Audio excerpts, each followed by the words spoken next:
নমস্কাৰ, মোৰ চেনেললৈ পুনৰবাৰ স্বাগতম জনাইছোঁ। আজি মই এটা ৰেচিপি বনাম, সেইটো হৈছে তালৰ পিঠা। কাৰণ ভাদৰ মাহত মানুহে তালৰ পিঠা খাব লাগে, এইটো ভাদৰ মাহ হয় যিহেতু, গতিকে মই এইটোত এটা তাল লৈছোঁ, ভালকৈ তালটো ধুই লৈছোঁ।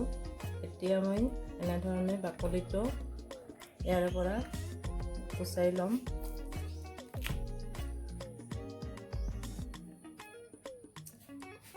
এতিয়া মই বাকলিখিনি ধুনীয়াকৈ এৰুৱাই লৈছোঁ আৰু ইয়াতে এতিয়া এনেকৈ গুটি থাকে যিহেতু, ইয়াতে গুটিকেইটা এনেধৰণে মই ভাগ ভাগ কৰি লৈছোঁ আৰু ইয়াতে অলপমান পানী দি ল'ব লাগিব। পানী দি এনেধৰণে ভালদৰে হাতেৰে খচি খচি ৰসটো উলিয়াই ল'ব লাগিব। কাৰণ যিহেতু ইয়াতে এটা গুটি থাকে, এনেকৈ দিব নোৱাৰি আৰু জাবৰবিলাক বহুত জাবৰ হৈ থাকে, সেইকাৰণে এইবিলাক এনেকৈ ভালকৈ খচি খচি ইয়াতে ৰসটো উলিয়াই ল'ব লাগিব। এইটো আমি ভাদৰ মাহত, কিছুমানে শাওণ মাহতো খায়, আমাৰ এইপিনে ভাদৰ মাহত খাওঁ, সেইকাৰণে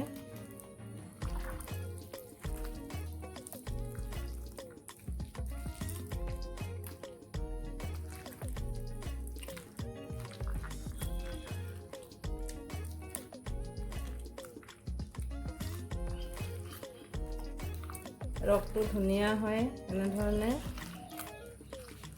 উলিয়াই লৈ আমি এইখিনি অলপ সময় লাগিব, কাৰণ ৰসটো ভালকৈ উলিয়াই ল'ব লাগিব।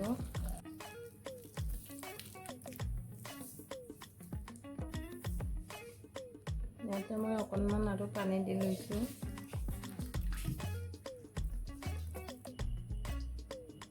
এতিয়া মোৰ ৰসখিনি উলিওৱা হৈছে। ইয়াতে বহুতবিলাক থাকি যায়, গতিকে এইবিলাক চেকনিৰে চেকাতকৈ কাপোৰেৰে চেকা বেছি ভাল হয়। ইয়াতে মই এখন বগা কাপোৰ, কটন কাপোৰ পাৰি লৈছোঁ আৰু ইয়াতে এইখিনি এতিয়া ঢালি দিছোঁ। এনেধৰণে ঢালি দি এইখিনি চেকি ল'ম, কাৰণ চেকনিৰে চেকাতকৈ কাপোৰেৰে চেকিলে বেছি ভাল হয়। কাৰণ এইটো তাল খোৱা যিমান উপকাৰী হয়, কিন্তু তালৰ যদি এই জাবৰবিলাক এডালো থাকি যায়, পেটত গ'লে আমাৰ বৰ অনিষ্ট হয়। সেয়েহে চেকনিৰে চেকাতকৈ কাপোৰেৰে চেকাটো বেছি ভাল হয় আৰু মই সেইকাৰণে এনেধৰণে চেকনিৰে কাপোৰেৰে চেকি লৈছোঁ।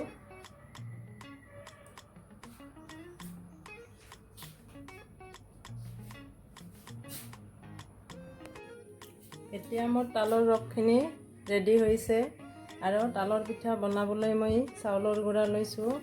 এইখিনি চাউলৰ গুড়া লৈছোঁ কাৰণ মই আজি আটাৰে নবনাওঁ, অলপমান ইয়াতে আটা মিক্স কৰি দিছোঁ। অলপমান আটা দিলে কিবাটো পিঠাটো অলপ নৰম হৈ থাকে বহুত দিনলৈকে। এতিয়া ইয়াতে মই এইখিনি তালৰ ৰসখিনি এনেধৰণে মিহলাই দিছোঁ। মই হাতেৰে সানি লৈছোঁ, কাৰণ হাতেৰে সানিলে বস্তুটো ভাল হয়। সেয়েহে ইয়াতে মই এতিয়া তালৰ ৰসখিনি মিহলাই দিছোঁ আৰু এনেধৰণে লাহে লাহে ভালকৈ মিহলাই ল'ম।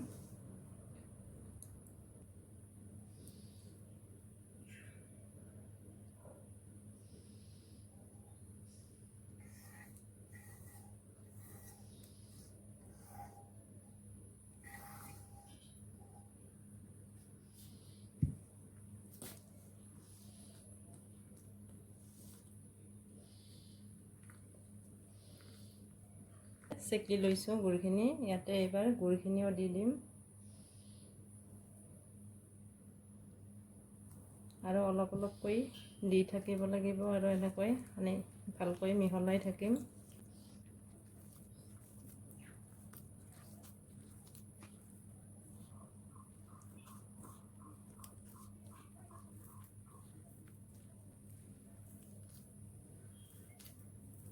অকণমান আকৌ গুড় দিছোঁ।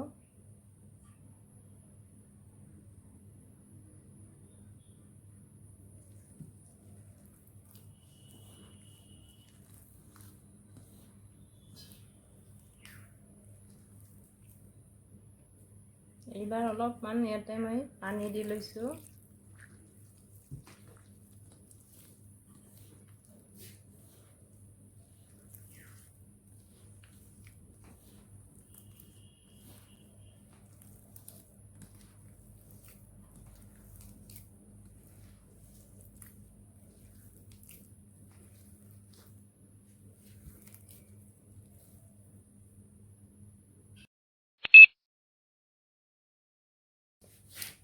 এতিয়া চাওক পিঠাগুড়িখিনি মই এনেধৰণে সানি লৈছোঁ। এইখিনি পাতল হ'লে হয়, বেছি ঘন হ'ব নালাগে ইয়াতকৈ। এইটোৱে ঠিক হৈছে, মাপৰ হৈছে, গতিকে ঠিক এইখিনি কৰিলেই হ'ব। এতিয়া মই গেছৰ চুলাত এটা লোহাৰ কেৰাহী দিছোঁ, সৰু কেৰাহী হয় এইটো, মোৰ তেল পিঠা বনোৱা কেৰাহী। ইয়াতে এইবাৰ মিঠাতেল দি দিছোঁ,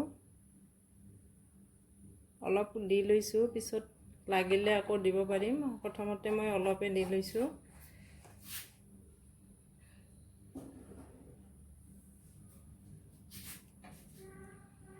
এতিয়া তেলখিনি অলপ গৰম হোৱালৈকে ৰখিব লাগিব। এইবাৰ মই এনেকৈ অকণমান ইয়াত দি লৈছোঁ।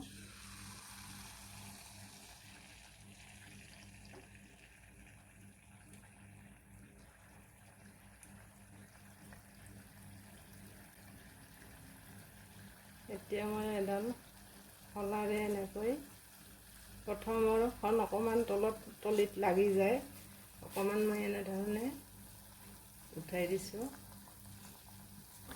কৰিবৰ কাৰণে এনেধৰণে ধৰি থাকিব পাৰি। এইবাৰ মই আন এখন পিঠা দি দিছোঁ, আৰু ইয়াত এনেধৰণে মই এটা চৰিয়াত কাগজ পাৰি লৈছোঁ আৰু ইয়াতে থৈছোঁ পিঠাখন।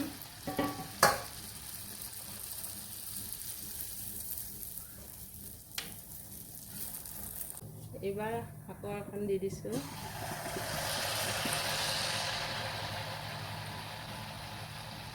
জুইটো অলপ কমাই ৰাখিব লাগিব, কাৰণ তেলটো এতিয়া গৰম হৈছে, সেয়েহে জুইটো একেবাৰে ল' কৰি ৰাখিব লাগিব। বেছি জুইত ভাজিলে ভিতৰত কেঁচা থাকি যাব, সেয়েহে কম জুইত ভাজি ল'ব লাগিব। ঠিক এনেধৰণে মই গোটেইবিলাক পিঠা ভাজি ল'ম। এতিয়া মোৰ পিঠাখিনি গোটেইখিনি ভাজি লোৱা হৈ গৈছে। চাওক ইমান ধুনীয়া হৈছে, ধুনীয়া কোমল হয় পিঠাবিলাক। এনেধৰণৰ তালৰ পিঠা যদি আপোনালোকে যিসকলে বনাই খোৱা নাই, এনেধৰণে বনাই খাব। আৰু যদি ৰেচিপিটো ভাল লাগে তেনেহ'লে লাইক এটা কৰিব, শ্বেয়াৰ কৰিব, আৰু মোৰ চেনেলটো ছাবস্ক্ৰাইব কৰিবলৈ নাপাহৰিব।